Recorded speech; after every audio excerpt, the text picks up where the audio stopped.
Hi, welcome to another ColdFusion video. Apple is no stranger to lawsuits, but the last few weeks have been rough for the company. That's because the United States Supreme Court has ruled for a customer antitrust lawsuit to go ahead against Apple. So, what has Apple done this time, and why are consumers suing them? In this video, we'll find out.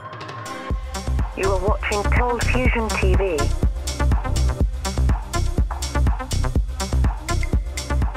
Antitrust laws are in place to regulate how businesses deal with each other and their customers.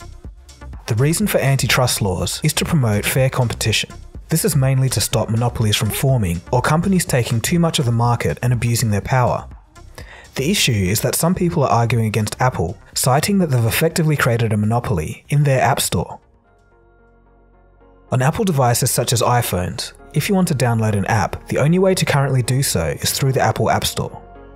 Here, the developers of the apps pay a yearly listing fee and give Apple a 30% commission on the sale of their app. So since you can't buy an app without the App Store, it's claimed that Apple is abusing its power to make you pay 30% more for apps than you otherwise would if the developers were allowed to sell to you directly. Apple has been facing the same class action lawsuit from customers for over 8 years.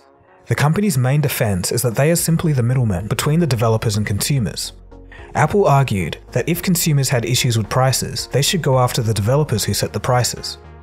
However, in a 5-4 vote in the Supreme Court, where Brett Kavanaugh was the deciding vote, the court voted to allow the lawsuit to go ahead. Kavanaugh stated that, quote, "Plaintiffs purchased apps directly from Apple and therefore are direct purchasers," end quote. In short, this means that consumers were free to go after Apple. The trial and the verdict is still a while away, and legal experts believe it may take 3 years to resolve, but it's not a good sign for Apple.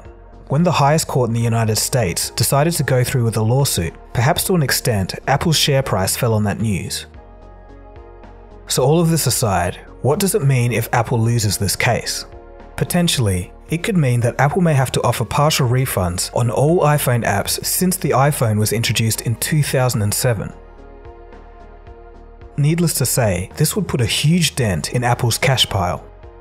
Apple has paid app developers $34 billion in 2018 alone, so with numbers that large, refunding 30% of those hosting costs over the past 10+ years would be pretty devastating for the company.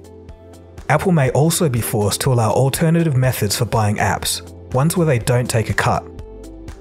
This would theoretically make apps cheaper and more accessible to consumers. If Apple loses, then it could set a precedent for other tech platforms to be similarly sued, and this could have a knock-on effect across the whole tech sector. For example, Microsoft recently announced a diskless Xbox, meaning if games are only available through their store, then Microsoft may also be accused of running a monopoly. The case even has risky implications for Amazon and Google. But even if Apple wins, the Supreme Court has removed a massive hurdle in filing antitrust lawsuits against platforms. This means that there could be more suits in the future regardless of the outcome of this case. The landscape of tech may be altered by this lawsuit. On the other side, there have been many voices in politics and in the public calling for the breakup of large tech companies. In a short space of time, a handful of companies have gained so much momentum that they are not only worth billions, but also hold so much control over their markets, to a point where this has never been seen before. So on the one hand, potentially this case may make it easier to break up big tech monopolies, but on the other hand, there might be some unintended consequences. It seems to me that this is really an assault on our free enterprise system because it's no-fault monopoly. Under her proposal, if you reach $25 billion in revenues, you've got to split up. You know, it's a drastic measure that doesn't comport with where our antitrust laws are today, could harm innovation, and honestly could end up harming consumers in the long run. So this case is far from over. It's really just begun. But the Supreme Court's stance has been noted. There will be an interesting minefield that tech companies will have to navigate in the coming years.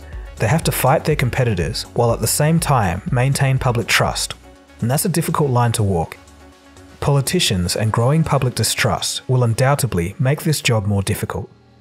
So what do you think? Does Apple have a monopoly on the app market? And what do you think about the general idea of suing companies for getting too big? Let me know your thoughts in the comment section below.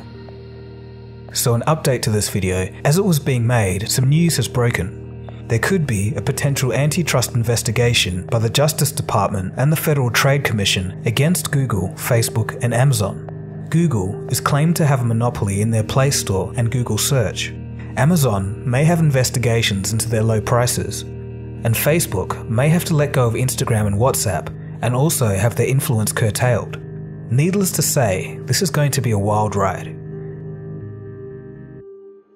So thanks for watching this video. This has been Dagogo and you've been watching ColdFusion. If you're interested in topics like this and much more, you should definitely consider subscribing. Alright, so I'll catch you again soon for the next video. Cheers guys.